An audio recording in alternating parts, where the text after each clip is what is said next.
ತೊಗರಿಕಾಳು season ಶುರು ಆಗಿದೆ. ಇದರಿಂದ ಒಂದು ಬೊಂಬಾಟಾಗಿರೋ ಬಾತ್ ಮಾಡ್ತಾ ಇದ್ದೀನಿ. ಇದನ್ನ ಬ್ಯಾಚುಲರ್ಸ್ ಮತ್ತೆ ಅಡುಗೆ ಕಲಿತಾ ಇರೋರು ಕೂಡ ತುಂಬಾನೇ ಈಸಿಯಾಗಿ ಮಾಡ್ಕೋಬಹುದು.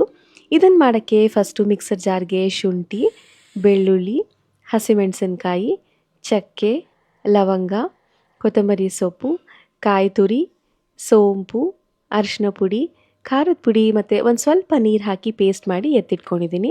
ನಂತರ ಅದೇ ಮಿಕ್ಸರ್ ಜಾರ್ಗೆ ಟೊಮ್ಯಾಟೊ ಕೂಡ ಹಾಕಿ ರುಬ್ಬಿಟ್ಕೊಂಡು ನಂತರ ಪಾತ್ರೆಗೆ ಎಣ್ಣೆ ಮತ್ತು ಮಸಾಲೆ ಪದಾರ್ಥಗಳನ್ನು ಹಾಕಿ ಇದಕ್ಕೆ ಹೆಚ್ಚಿರೋ ಈರುಳ್ಳಿ ಮತ್ತು ಪಲಾವ್ ಎಲೆ ಹಾಕಿ ಬಾಡಿಸಿ ನಂತರ ಇದಕ್ಕೆ ಹೆಚ್ಚಿರೋ ಮೆಂತ್ಯ ಸೊಪ್ಪನ್ನು ಹಾಕಿ ಫ್ರೈ ಮಾಡ್ಕೊತಾ ಇದ್ದೀನಿ.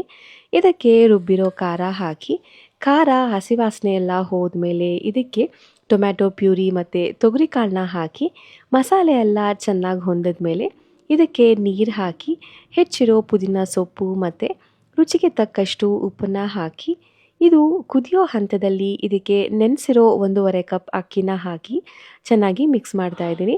ಅಕ್ಕಿ ಒಂದು ಅರ್ಧ ಬೆಂದ ಮೇಲೆ ನಿಂಬೆ ರಸ ಹಾಕಿ ಮಿಕ್ಸ್ ಮಾಡಿ ಬೇಯಿಸಿದ್ರೆ ಬೊಂಬಾಟಾಗಿರೋ ತೊಗರಿಕಾಳು ಬಾತ್ ರೆಡಿ ಆಗುತ್ತೆ.